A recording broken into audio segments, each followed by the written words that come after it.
Hello, and welcome to the Feet on the Soil podcast, the podcast about the world beneath our feet and how we interact with it.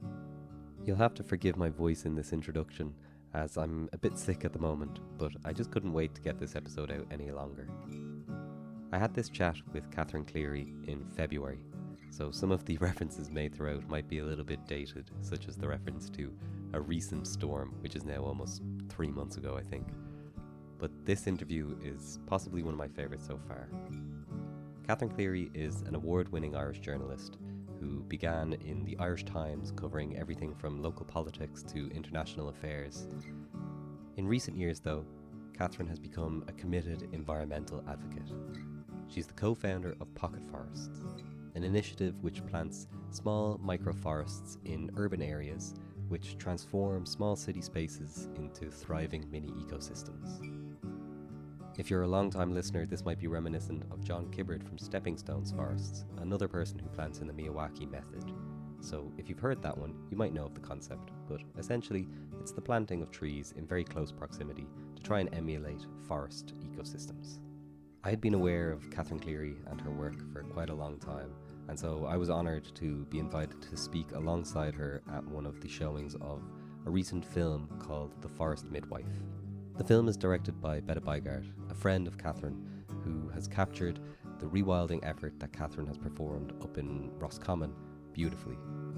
The film centres around this poem from this perspective of an ancient ash tree, and the whole thing is just absolutely beautiful.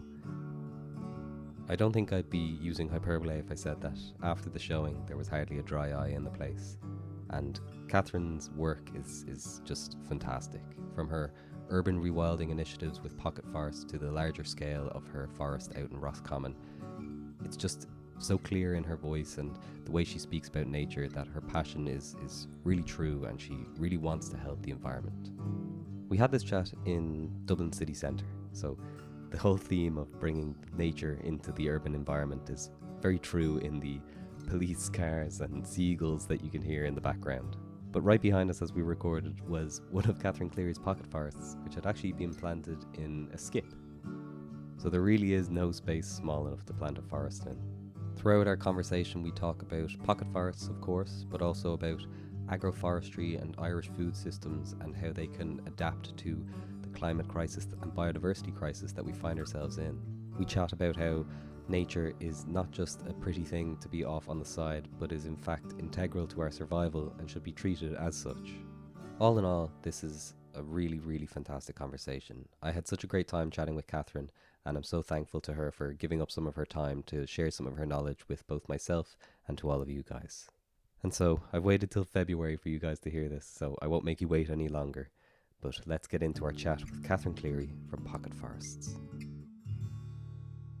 So the inspiration for Pocket Forests came from a lack, really an absence of the green space that we really desperately need in this part of the city. We're in the south inner city, just off Cork Street, I'm living there with my family for nearly 20 years now, and my grandmother actually grew up on the road across from where I'm living now. So with my co-founder Ash Conrad-Jones, we were really struck by the lack of green space in the area. We seemed to be getting large amounts of development happening and very little in terms of enhancing the green space that was really being restricted. We had an allotment site which was very welcome. It was a meanwhile used space about 10-15 years ago, and then that was being built on for much needed housing, but at the same time there didn't seem to be the same importance put on green space in urban areas. So Ash came across this idea called tiny forests, which is based on a method devised in the 1970s by a Japanese botanist for getting forests into cities. His name was Akira Miyawaki, and he's inspired a lot of people to plant much younger trees than you would normally plant in the city, and to plant them much closer together to create a kind of forest ecosystem, a little fragment of it really, in an urban space for all kinds of reasons: plant health, people health, community health. So yeah, we went from there and started experimenting, and nearly 5 years later now, pocket forests are I think just over 130 of them around Ireland. Okay. So yeah, they've arrived. Yeah, and we've kind of on the podcast before we've talked with somebody else, John Kibbard from Stepping Stone Forests, and he uses the Miyawaki method. Yes, yeah. I've seen it personally in Tala, the big thing with them is the growth seems a lot more natural than kind of your spaced out plantings. So the kind of the main thing with Miyawaki is the closeness of planting of the trees, is it?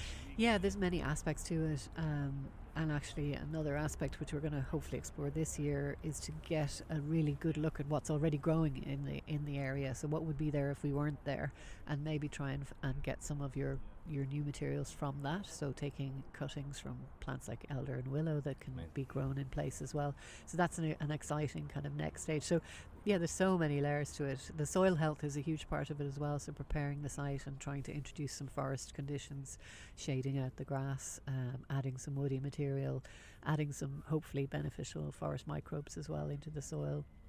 We make a lot of compost teas and water them on before the trees are ever planted. So yeah, it's very different. It's very much a nature-based approach to trying to establish trees. Plants really hate being moved, and they really hate being moved the bigger they are. So those kind of semi-mature trees that we see planted around the city have been moved out of a nursery. They've also had their roots pruned several times during their life in the nursery, because they have to in order to be moved. So they come to the city, somebody put it quite bleakly, they come to the city to die, because they're not able to withstand any periods of drought, and we don't really have large budgets for watering trees. They're also a little bit they can't really withstand heavy wind in some cases because of the shallowness of their roots, and that's obviously a huge problem with the storm that we just experienced. They're still very much fit for purpose for street trees, and I think pocket forest is not something that you can really do on a street tree basis, but there's plenty of spaces that aren't streets where we can do this. And the great thing is that people love it. People who get involved in it really, really love it. They don't get to plant trees in the city unless they're contractors, whereas this is everybody, from a 4-year-old to an 84-year-old can do this. I find it interesting that the kind of two people involved in these sort of urban plantings that I've spoken to so far, of course the motivation is the climate crisis and the biodiversity crisis, but it's also been hugely about kind of personal health. So having those green spaces which aren't just open grasses, it's actual areas of biodiversity that you can look at and kind of explore visually and physically. So what is it that you find so important about having little areas like these pocket forests? I think it's just that feeling of safety that we get when we're in a forest, and we don't have much in the way of urban forests in the city. Our tree cover is pretty low in many parts. I think the majority of trees in the city are in private gardens as well, so people don't have access to them, and we do feel safe. Even if we hate trees, our bodies feel safe in forests. We're programmed. We've evolved to find our food and our shelter and our clean water in forests, in healthy ecosystems. So there's a huge connection that is it's very close to the surface in all kinds of people maybe who've never gardened or planted or done anything like that with soil, spending time creating these forests and then hopefully spending time in them, using them as outdoor classrooms or community spaces where they can sit and enjoy, even at this time of the year in February when you get a nice sunny afternoon, and you can sit in your forest or in a small area of forest. It's like a little bit like forest paddling as opposed to forest bathing. You're not walking amongst these kind of 30-meter trees, but you are able to see what that feeling might be like. And also the bird life. I have a pocket forest in my garden. It used to be just grass, and I never had small birds in my garden, and the bird life in my garden now is just astonishing. They are the most relaxed birds in Dublin as well because they have so many perches. They perch on tree branches, and they're spending their days at the moment just looking at all the branches, trying to assess what food's going to be available when they have their nesting chicks. So yeah, it's amazing on every level. It can be quite hard when you're reading the news, and it seems to be quite consistently negative stories about the climate and about kind of our bird life, our insect life, even what you were talking about earlier, our soil microbe life.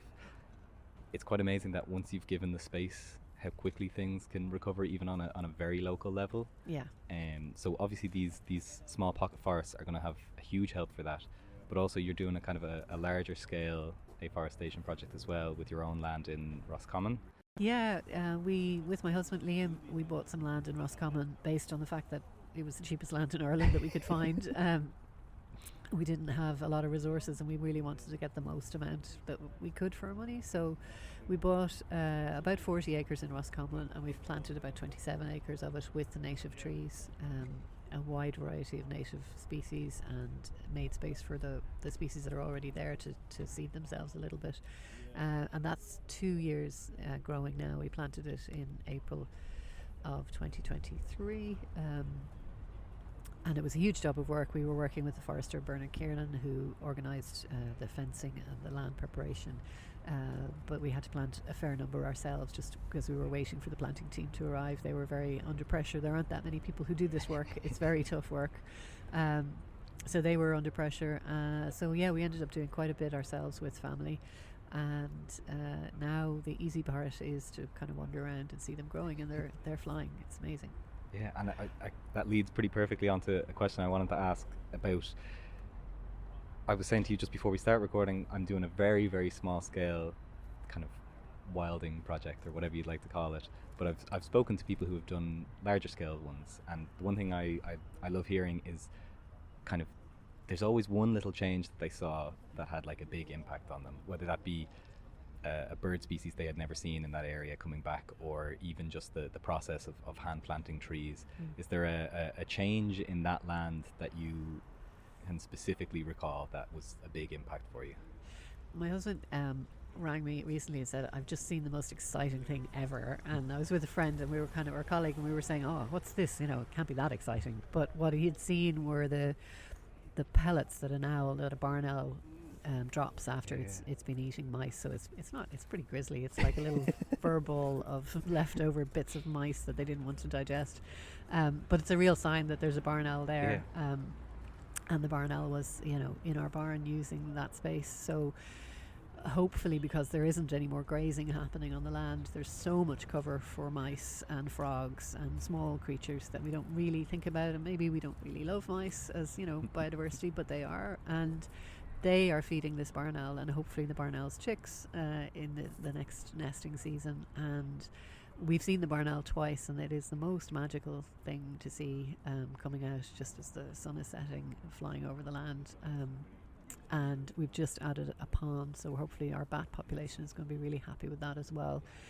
So yeah, every change, and we're not doing a lot of this. We're just making space for what's already there to increase in number. And hopefully the barn owl is now kind of situating themselves in the barn because there's much more food for them. And it really is about providing food and habitat and nesting spaces for all these creatures that we've kind of pushed out of the spaces that they would have been very, very common in. I think the barn owl population is recovering in the east coast, but on the west coast it's still it's still struggling. So it's great to have to see that happening and to see the traces of it as well. It is the most exciting thing. Yeah, there's a kind of an ongoing thing where I work, where there's two of us who are always kind of fascinated at finding the technical term scat on the floor, and we'd nearly be sending each other pictures on WhatsApp and everything, just how excited we are. Poo pictures. Yeah, poo pictures.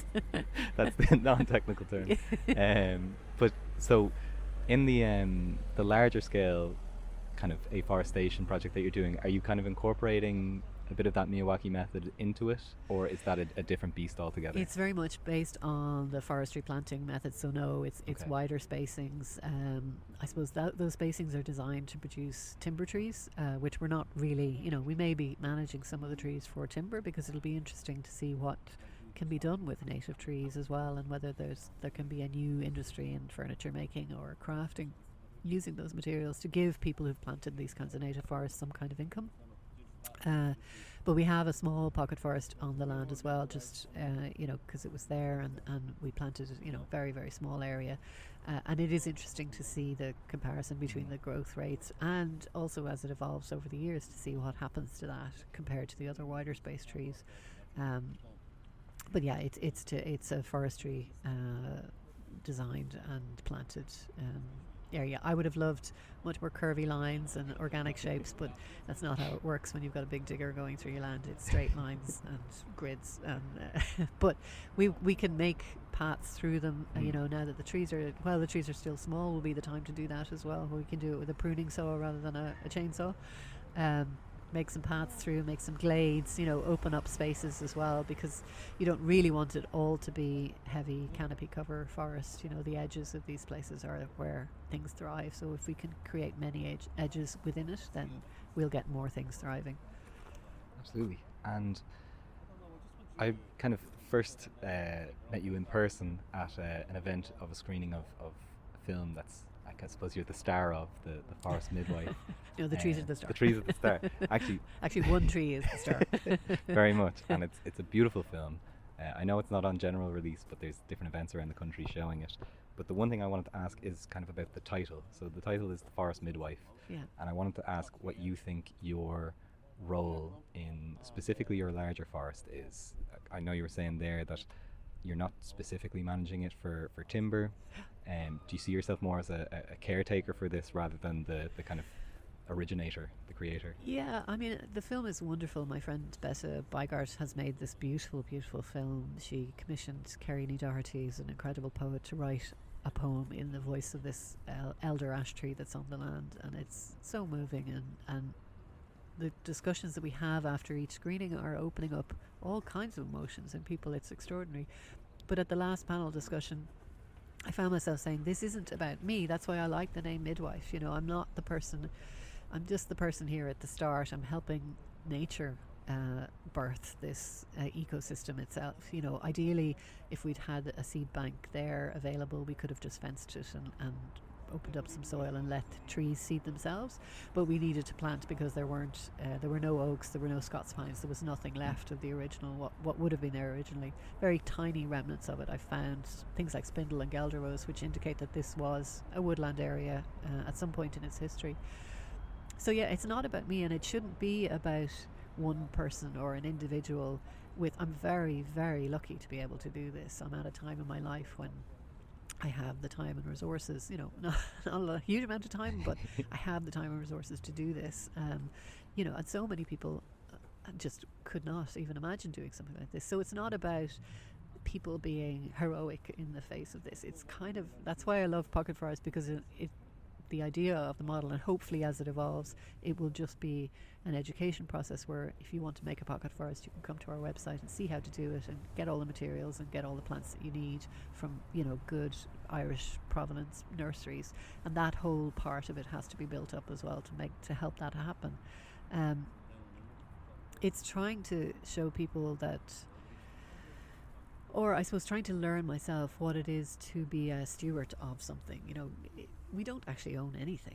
We're only here for a short time. A blink. Yeah, we don't own anything. The idea of ownership is, it's killing us. It's the idea that we have to own and keep owning and keep, the stuff in our lives. It was funny, I was in a school the other day and we were asking, I was trying to explain soil life, and I said, what are the three things that soil needs, like the life, like, meaning air, water and food.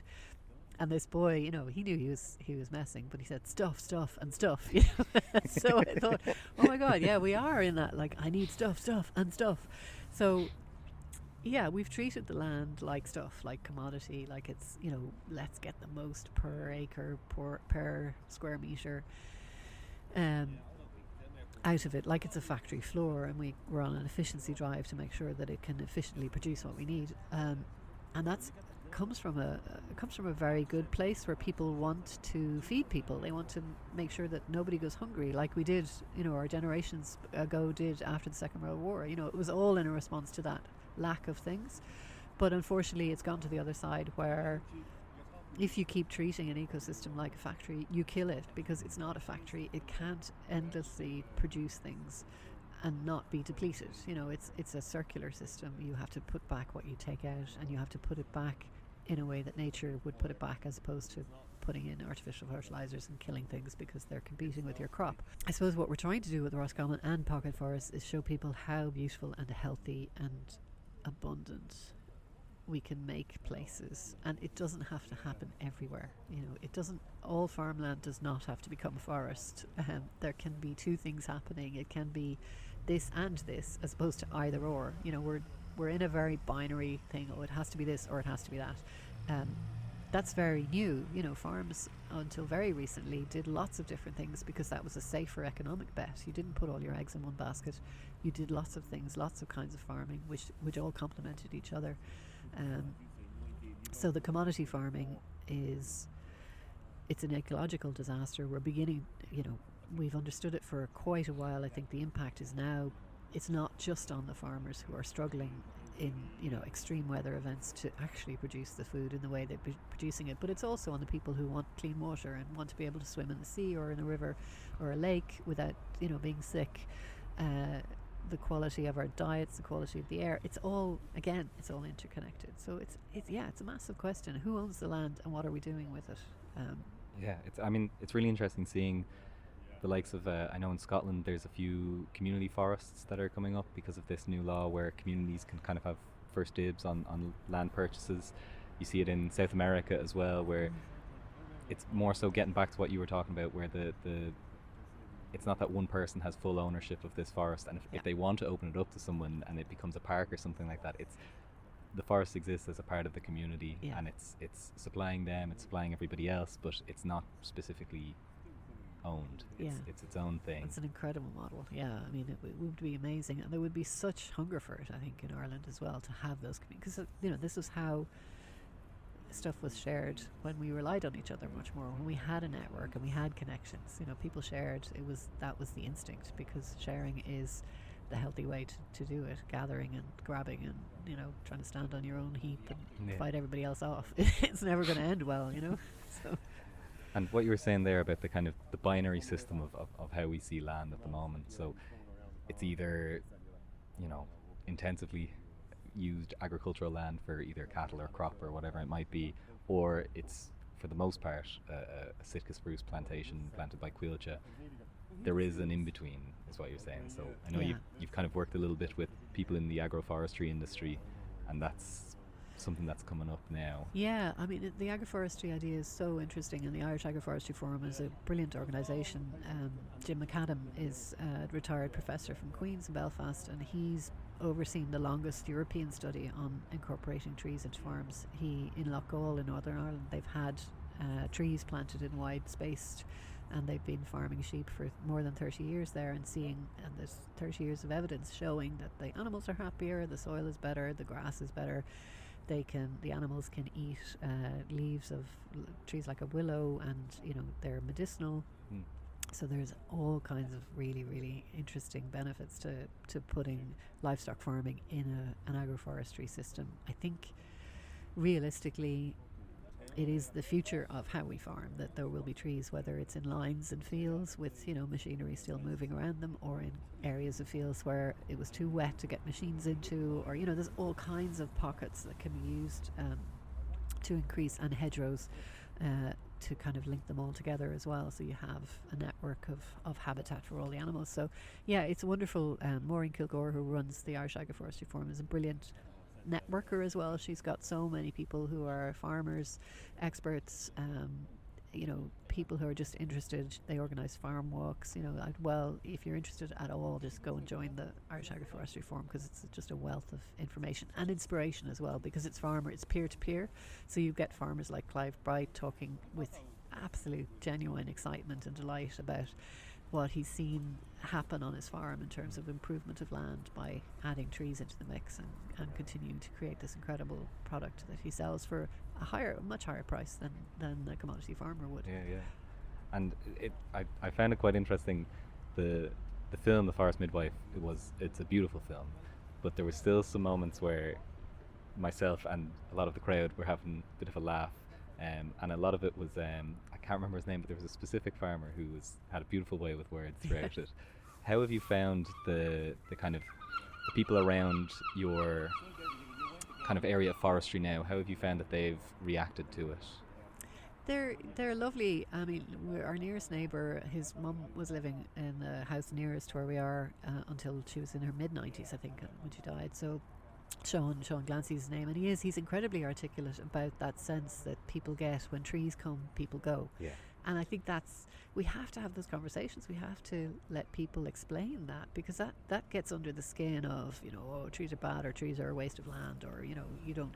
It is that emotional connection that if you're farming, you're there, you're visiting your animals, you're on the land, you've got your boots on the land. Now, a lot of farming is done on the seat of a tractor now, so it's not quite as romantic as that maybe, but, Sean and a lot of the farmers around that area would be that kind of farmer who would be very close to the land and very close to their animals, and that culture is under threat because, I suppose, of that plantation model as well, where the farmer who realizes, actually, I'm getting tired, I can't do this, my children don't want to take the farm, I'm just going to put it into forestry and let the trees grow. They don't need any management, they'll get cut down. Yeah. So it is an ending, it's a kind of a full stop to farming.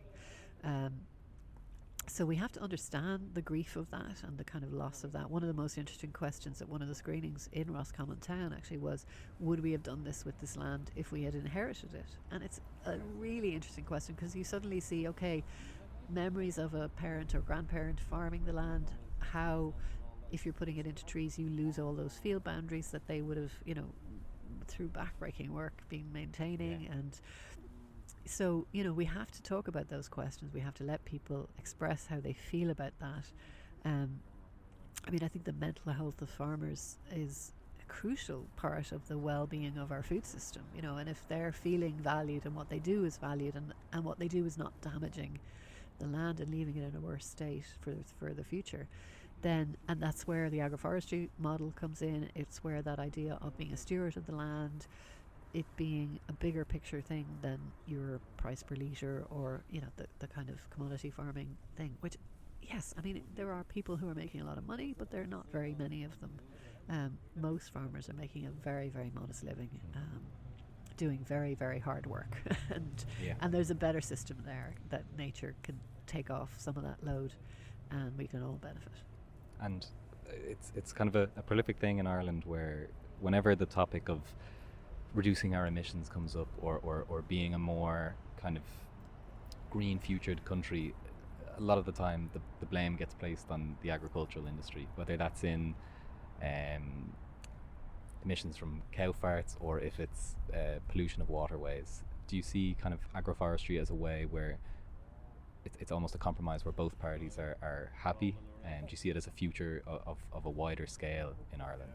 Yeah, and I think it's not, we don't want to have a culture of blame, because that's going to, whoever's being blamed is just going to retreat into, I'm not going to deal with this person if they're telling me what I'm doing is bad, because what I'm doing is really hard work. So it's more about education and saying, look, this is how your system, your land works best. So especially in parts of the country like Roscommon, where it's very, very wet, if you have very intensive grazing, effectively the pressure of the animals on the land is going to create what Clive Bright describes really brilliantly as this iron pan. So it's this mineral layer which the nutrients underneath the soil are never available to the animals, and you get shallower and shallower grasses growing, and then the rushes just arrive, and you see fields being lost to rushes, which are trying to fix a problem. The ecosystem is trying to right itself, but it means that the farmer then has to spray because they can't top rushes if the fields are so wet, and that's just a complete disaster for everybody. So there are Clive again would talk about how the rushes disappear out from under the tree lines because the roots of the trees are breaking down through that iron pan. They're releasing more food back up into the grasses. We're not just sowing one type of grass, we're getting back to multi-species swords where things like clovers can fix nitrogen, so we don't need to buy the chemical inputs that again kill the soil. So it's a kind of return to old practices inspired by quite new knowledge about what's in the soil and the soil life. That's all very new knowledge that we really didn't have before. We had an instinct for it, I think, but we now know scientifically this is the way to farm in a way that will leave the land farmable into the future.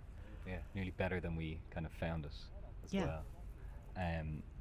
One thing that I always found interesting about your kind of story is, like you said, you're kind of in the inner city. It's not a kind of a horticultural or forestry background that you came from. A lot of people that I talk to, they know that there's a problem. They kind of know that they want to fix it, but they don't really know where to start. Yeah. Would you like to tell the story of kind of how this became an interest of yours, and then maybe a few tips for if someone just had a kind of standard back garden, what are some things that they could do to try and help? Yeah, I suppose because I worked as a journalist for years, I covered the Millennium Tree Project back in 2000 when people were given this certificate saying, you know, we've planted a tree in your name, and here was the number. 10 years after that, so in 2010, I went to visit my tree and was gently told by Declan Little, actually it doesn't work like that. Your tree is somewhere here, and it's a woodland. But I was always fascinated. I thought it was a beautiful political stroke, you know, to kind of, but it was a beautiful project. And when I looked into it a little bit more, originally it was pitched as much more of a community involvement project, which would have, I think, made it work much better. But anyway, the experts took over and it was done the way it was done. But as a result, I was on a mailing list for a native woodland training course, and eventually I went to Enniskerry in 2019 and did a 2-day course and stood in this forest that they had deer fenced and planted some new oak trees, and these young oaks were beginning to seed themselves, and young hollies on the forest floor. And yeah, it was an epiphany moment of this is amazing. And Anna is somebody who is quite in touch with that eco-anxiety and grief. You know, standing there, it felt like a solution. It felt like, you know, if this can happen in more places, and ideally more people can experience what I'm feeling now, then we have a chance. You know, we're not going to throw in the towel and say, oh well, game over, we're all doomed. It's not. It's game on. So it is game on, and it is that finding the thing that makes you light up and say, okay, this is the thing I love learning about, and I will never stop learning about this. It will never stop teaching me things, if I have the time to stand still and listen. So in terms of your own garden space, if you have the space for trees, you know, choose small trees like spindle and hazel and shrubs, dog rose and things like that, and they're a win-win on all kinds of ways, because they don't need you to be a great gardener, and I'm not a great gardener. I've killed many a plant in my day, but all I need to do is make sure the soil is in good condition and plant these plants, and they do it themselves. And then I just need to maybe top them a little bit if they get too tall, or, you know, prune them back so they don't take over the whole place, because the growth is incredible, abundant. And yeah, if you've got a lawn, don't mow it. Ideally, don't mow it all summer, and then just cut it at the end in September, and leave the seeds on the grass. Get some yellow rattle if you can, which will make space in your grass for other wildflowers to come and seed themselves.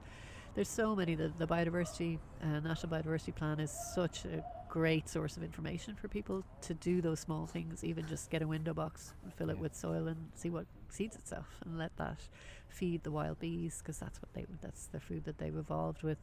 There's so many actions we can take that give us hope, and then they also give us that sense of some kind of, you know, I am doing something. And it might be a drop in the ocean, but oceans are made up of drops, so we all have to talk about it, try and do it, try and think about it in a way that, you know, a lot of the environmental arguments make it sound like you have to give things up, and yes, we do have to stop consuming ourselves to death, but there are other things you can do that are so much more satisfying and abundant than that. Absolutely.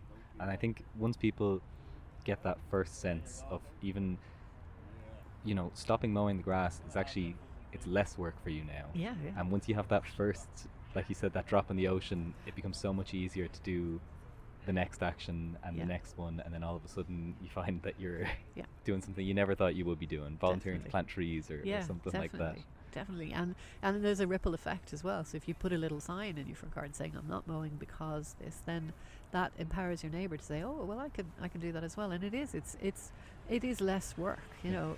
A lot of these ideas you're asking nature to do the work, because nature knows how to do it best. It is about letting go of the control, and I think that's again the psychological issue that we have around all of this. It is around understanding that we're not in control. We can definitely be part of an ecosystem, but we can't control it, because when we do, we make bad decisions and things go very badly wrong.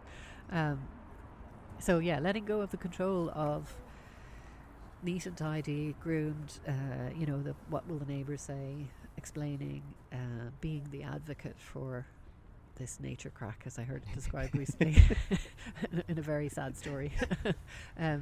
This nature crack, it's not going away, and we need to get into it if we're going to get out the other side of this. And I suppose the the pocket forests are, how many was it you said that there is across Ireland now? There's just over 130. 130. Okay, and would most of them be concentrated in sort of urban centres now? Yeah, we have a few on the sides of GAA pitches, which are quite bizarre, because you've got this vast open field and then this little tiny 6 square metre forest, and we had great fun planting those with, actually with one forester there who was involved. He said that's not how we plant trees. But yeah, most of them are in urban areas. It's ideal for urban areas because it makes the most of a small footprint. In rural areas, you're never going to plant that densely because and again, you would have to deer fence and protect it, and it's designed for urban areas really. Okay, and now that you've seen the kind of the success of the ones that are already there, what do you see as kind of the future for nature in urban centres? Because it's there's a kind of a clear path for large open rural areas like our national parks and stuff. We kind of know how to make them better for the environment, but when it comes to our cities, that's a little bit more of an interesting question. What do you see as the kind of future for that? Yeah, hopefully it will be nature being seen as critical infrastructure in the same way that we need lighting, street lighting, we need street trees in the same way that we need, roads for people to get around. We also need wildlife corridors or wildways for the wildlife to get around.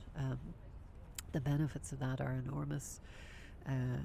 We know from COVID that people instinctively went to parks and beaches and listened to the birds and felt better. And that lesson, I keep going back to it. I know people don't want to think about COVID. It was a horrendous time, but that was a lesson that people got, and nobody, much and all as journalists like to think that they set the trends. They didn't. That was instinctive. It was a very human reaction. It happened all over the world, and it was very quickly, scoffed at and laughed at and turned into a meme. But I think people still remember that, and I know people, if you look at the sea swimming rates, I know people are still connected to nature now in a way that they mightn't have been if they hadn't been forced out of their discomfort zone or comfort zone, whatever you want to call it, and made to kind of face up to that this is the thing that has our back. Nature has our back. It's not the corporations, it's not Nike, it's not it's not Shell, it's not any of those global brands that we know so much about and have such reverence for. It's actually the thing that's in our back garden, and that's the thing that will help us. So yeah, I think the excitement is that it doesn't. There's no. I can't think of it. There's no sort of. You're not arriving into somebody's place and telling them something they don't already instinctively know. That's the thing. You can see people. Kind of. It's almost like an awakening when you start to talk to them about trees and shrubs and how much they can add to things. People just kind of go, "Oh yeah, I kind of knew this," but even though I have no experience of it. And that's the lovely thing. Yeah, it's gorgeous. It's we don't ever come away from any project, whether it's soil preparation or planting or going back and looking at the maintenance, without a smile on our faces, because there is that joy that comes with this project, and that's magic. Like, it really is. Fantastic. So we'll wrap up here with the kind of the question that I ask everybody. So it's some people find it a very easy question, some people find it a bit more difficult, but essentially it's, what is your favorite place in nature? And that can be something as broad as an ecosystem, or it can be a very, very specific place to you. That is a tough question, isn't it? My favorite place in nature, I think my back garden at the moment, because my hawthorn is just beginning to leaf up, and the colour of a new hawthorn leaf is it's so beautiful. Farrow and Ball could definitely make a killing with hawthorn new leaf colour, and like I say, the birds are just doing my heart good every morning. The very close to that would be lying on my back in a really icy cold sea in Sea Point and looking up at the sky and watching the gulls. I love gulls, I love pigeons, I love all the birds that people give out about. They're amazing. Anywhere that feels like I don't have to do any work to be there. I can just sit there and be. Those are my happy places. So yeah, my back garden at the moment and the sea. Lovely. And Is there anything that you'd like people to know? Is there any projects that are upcoming that you'd like to shout out or anything? Yeah, we're going to be working in Monaghan a good bit. We're in Cleary, which is a great centre in Monaghan where they do regenerative agriculture and soil work and all kinds of gardening. So we're doing a pilot project with them where we've had community groups come and prepare a site, and we're going to go back and plant next week and give people tree packs to go back and plant in their communities. So that model hopefully will grow and grow.